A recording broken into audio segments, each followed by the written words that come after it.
नमस्कार, मैं हूं अंकुर। आप देख रहे हैं सत्यनिधि का न्यूज बुलेटिन। एक नजर डाल लेते हैं अब तक की खबरों पर। मुख्यमंत्री नीतीश कुमार आज 17 नवंबर को राज्यपाल को अपना इस्तीफा सौंप सकते हैं। यह कदम नई सरकार के गठन से पहले औपचारिक प्रक्रिया के तौर पर उठाया जाएगा। सूत्रों के मुताबिक नीतीश कुमार 20 नवंबर को दोबारा मुख्यमंत्री पद की शपथ लेंगे, क्योंकि मौजूदा विधानसभा का कार्यकाल इसी हफ्ते खत्म हो रहा है। दिल्ली में एनडीए सहयोगियों की बैठक के बाद यह तय हुआ है कि बीजेपी को कैबिनेट में सबसे ज्यादा मंत्रालय मिलेंगे, क्योंकि वो राज्य की सबसे बड़ी पार्टी है। नीतीश कुमार सीएम बनेंगे, लेकिन बीजेपी 2 डेप्यूटी मुख्यमंत्री बनाएगी। विधानसभा अध्यक्ष भी बीजेपी का ही होगा, जैसा अभी है। जनता दल यूनाइटेड के मुखिया नीतीश कुमार राज्य का नेतृत्व जारी रखेंगे, लेकिन कैबिनेट में बीजेपी की हिस्सेदारी पहले से अधिक रहने की संभावना है। विकासशील इंसान पार्टी के चीफ मुकेश सैनी ने बिहार चुनाव नतीजों पर बड़ा बयान दिया। मुकेश सैनी ने कहा कि 10,000 रुपए में क्या मिलता है, 10,000 में बिहार सरकार मिलती है। उन्होंने आरोप लगाया कि एनडीए ने पैसे बांटकर चुनाव जीता है। सैनी के मुताबिक चुनाव जीतने के लिए महिलाओं को खुलकर पैसे दिए गए। महिलाओं ने बड़ी संख्या में एनडीए को वोट दिया। युवाओं ने महागठबंधन का साथ दिया, लेकिन महिलाओं के वोट ने समीकरण बदल दिया। सैनी ने कहा कि एनडीए को जनता का जनादेश नहीं मिला, ये जीत पैसे की वजह से हुई है। फिर भी मैं एनडीए नेताओं को बधाई देता हूं। लालू परिवार के विवाद पर पूछे गए सवाल पर सैनी ने कहा, लालू परिवार का मुद्दा उनका निजी मामला है। हार का दोष किसी एक व्यक्ति पर डालना ठीक नहीं, हमें अपनी गलतियों से सीखना चाहिए। क्या वर्ल्ड बैंक के कर्ज के हजारों करोड़ रुपए का इस्तेमाल कर बिहार चुनाव जीता गया? प्रशांत किशोर की जनसुराज पार्टी ने आरोप लगाया है कि प्रधानमंत्री मोदी सरकार ने वर्ल्ड बैंक के 14,000 करोड़ रुपए के लोन को डाइवर्ट कर चुनावी लाभ के लिए इस्तेमाल किया। जनसुराज के प्रवक्ता और प्रमुख रणनीतिकार पवन वर्मा ने शनिवार को दावा किया कि वर्ल्ड बैंक की ये रकम मुख्यमंत्री महिला रोजगार योजना के तहत 1.25 करोड़ महिलाओं के खातों में 10,000 रुपए डालने के लिए खर्च की गई, जो वोटरों को प्रभावित करने का प्रयास था। बता दें, जनसुराज पार्टी बिहार विधानसभा चुनाव 2025 में एक भी सीट नहीं जीत सकी है। कांग्रेस नेता सुप्रिया श्रीनेत ने वीडियो बनाकर बिहार चुनाव पर बयान दिया। उन्होंने कहा कि अगर आपको लगता है कि बिहार का चुनाव निष्पक्ष हुआ है और इस हार के जिम्मेदार राहुल गांधी हैं, तो आपसे बात करना बेईमानी है, तो आप ये वीडियो न देखें।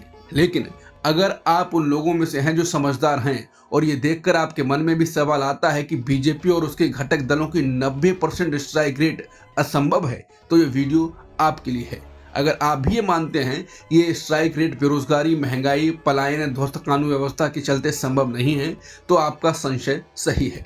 उन्होंने कहा कि बिहार के चुनाव ने संविधान में दी चुनावी प्रणाली की धज्जियां उड़ा दी हैं। खुलेआम बीजेपी के नेताओं, पदाधिकारियों ने एक से ज्यादा वोट डाले हैं।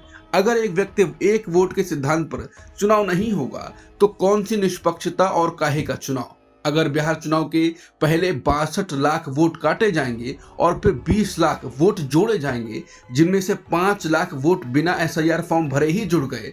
चुनाव घोषणा के वक्त 6 अक्टूबर को ज्ञानेश कुमार ने बिहार में वोटरों की संख्या 7 करोड़ 42 लाख बताई, जो वोटिंग के बाद 11 नवंबर को बढ़कर 7 करोड़ 45 लाख कैसे हो गई? पूरे 3 लाख वोटर बढ़ गए।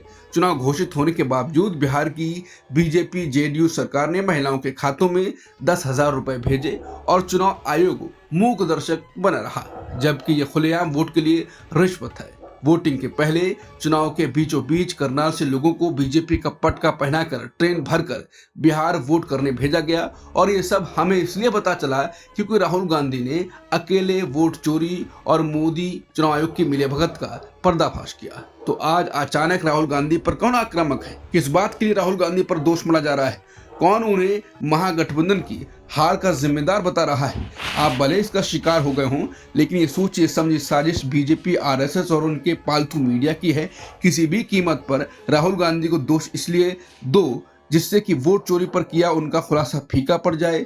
राहुल गांधी को गलत ठहराओ क्योंकि वो एक अकेला नरेंद्र मोदी की एजेंसी और उनके तंत्र से लोहा लिए हुए हैं और किसी कीमत पर कोई भी समझौता करने को तैयार नहीं है। महागठबंधन की हार के लिए राहुल गांधी को दोषी ठहराने का सिर्फ एक मकसद है मोदी के खिलाफ इस देश की सबसे मजबूत आवाज राहुल गांधी की आवाज को दबाना, किसी भी तरह उन्हें डिस्क्रेडिट करना और विपक्षी खेमे में अविश्वास और संशय पैदा करना। टीएमसी और बीजेपी के बीच एक बार फिर राजनीतिक टकराव बढ़ गया है। तृणमूल कांग्रेस ने रविवार को बीजेपी नेतृत्व पर बंगाल के महान व्यक्तियों को अपमान करने का आरोप लगाया। टीएमसी ने प्रतिक्रिया मध्य प्रदेश के मंत्री इंदर सिंह परमार के हालिया बयान पर दी, जिसमें उन्होंने समाज सुधारक राजा राम मोहन राय को ब्रिटिशों का एजेंट और धर्मांतरण की शुरुआत करने वाला बताया था। इस बयान पर टीएमसी के कई मंत्रियों और सांसदों ने सोशल मीडिया पर आपत्ति जताते हुए कहा कि ये बीजेपी की बंगला विरोधी मानसिकता को दिखाता है। बढ़ते विवाद को देखते हुए इंदर सिंह परमार ने माफी मांग ली और कहा कि उनके शब्द की फिसलन थी, यानी गलती से कह दिया। बीजेपी की तरफ से बयान को गलत बताया गया, लेकिन टीएमसी से बंगाल के सम्मान पर हमला मानकर विरोध जारी रखे हुए है।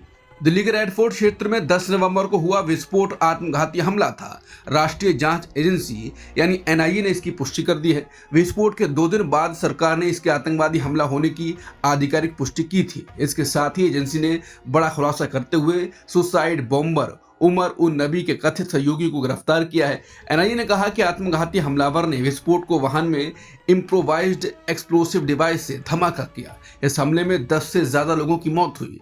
एनआईए ने कहा यह हमला एक सुनियोजित साजिश का हिस्सा था और जांच अब कई राज्यों में फैल चुकी है। एनआईए ने जम्मू कश्मीर के पंपोर के सांबूरा निवासी आमिर राशिद अली को दिल्ली से गिरफ्तार किया, जो विस्फोट में इस्तेमाल कार का मालिक था। एजेंसी के अनुसार अली ने बॉम्बर उमर उन नबी के साथ मिलकर हमले की साजिश रची थी। फॉरेंसिक जांच से वाहन चालक की पहचान उमर उन नबी के रूप में हुई, जो फरीदाबाद के अल फलाह यूनिवर्सिटी में जनरल मेडिसिन विभाग का असिस्टेंट प्रोफेसर था और पुलवामा जिले का निवासी था।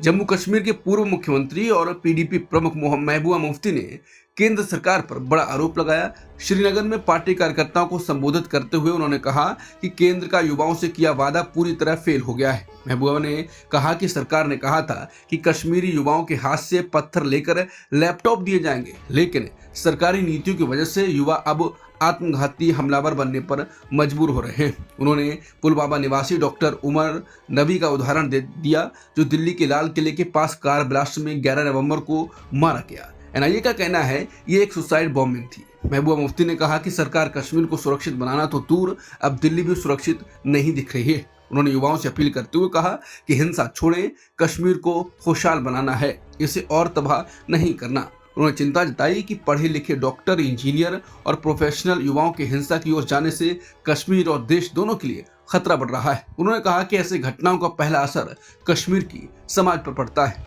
अफगानिस्तान ने पाकिस्तान से गेहूं का आयात पूरी तरह से बंद कर दिया है। अफगानिस्तान ने 10 साल पहले पाकिस्तान से $30 करोड़ से ज्यादा का आटा आयात किया था।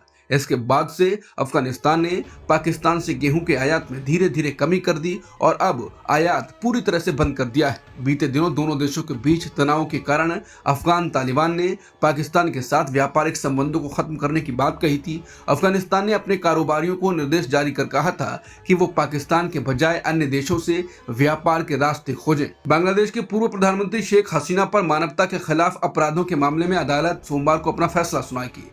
ट्राइब्यूनल के रजिस्ट्री कार्यालय ने जानकारी दी है कि अदालत अपना फैसला सुबह 11 बजे सुनाएगी।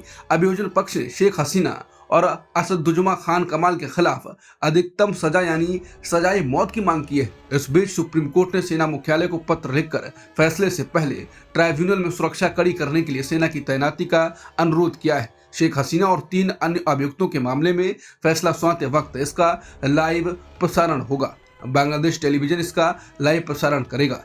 पिछले साल सरकार विरोधी प्रदर्शनों के दौरान बांग्लादेश में कई हिंसक घटनाएं हुई। उस वक्त की प्रधानमंत्री शेख हसीना पर आरोप लगे कि मानवता के खिलाफ हुए इन अपराधों में उनका हाथ है। अमेरिकी राष्ट्रपति ट्रंप ने संकेत दिया है कि वो न्यूयॉर्क के नए मेयर जोहरान ममदानी से मुलाकात करने वाले हैं। ट्रंप ने कहा कि दोनों कुछ ना कुछ रास्ता निकाल लेंगे। ये बयान इसलिए अहम है क्योंकि अब तक ट्रंप और ममदानी एक दूसरे पर लगातार तीखे हमले करते रहे हैं। ट्रंप ममदानी पर महीनों से निशाना साध रहे थे। उन्होंने उन्हें झूठा आरोप लगाते हुए कम्युनिस्ट कहा था और चेतावनी दी थी कि अगर ममदानी चुने गए तो न्यूयॉर्क बर्बाद हो जाएगा। इतना ही नहीं, ट्रंप ने यह भी धमकी दी थी कि ममदानी को वो डिपोर्ट कर देंगे क्योंकि ममदानी युगांडा में पैदा हुए और बाद में अमेरिकी नागरिक बने। ट्रंप ने शहर से फेडरल फंडिंग रोकने की भी बात कही थी, लेकिन अब संकेत मिल रहे हैं कि दोनों नेताओं के बीच तनाव कम हो सकता है और शायद नई शुरुआत की कोशिश होगी। 2025 के टेनिस सीजन की सबसे बड़ी राइवलरी का अंतिम मुकाबला जैनिक सिनर के नाम रहा। दुनिया के दूसरे नंबर के खिलाड़ी सिनर ने नंबर 1 कार्लोस अल्कराज को एटीपी फाइनल्स के खिताबी मैच में 7-6, 4-7-5 से हरा दिया।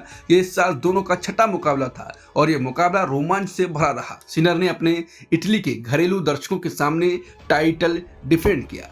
ये इस साल अल्कराज के खिलाफ सिनर की सिर्फ दूसरी जीत है। पहली बार उन्होंने उन्हें विंबलडन फाइनल में हराया था। जीत के बाद सिनर ने कहा, ये मेरे लिए अविश्वसनीय सीजन रहा। इटालियन फैंस के सामने इस तरह सीजन खत्म करना बहुत खास है। अब तक की खबरों में इतना ही। बाकी खबरों के लिए बने रहिए सत्य हिंदी के साथ।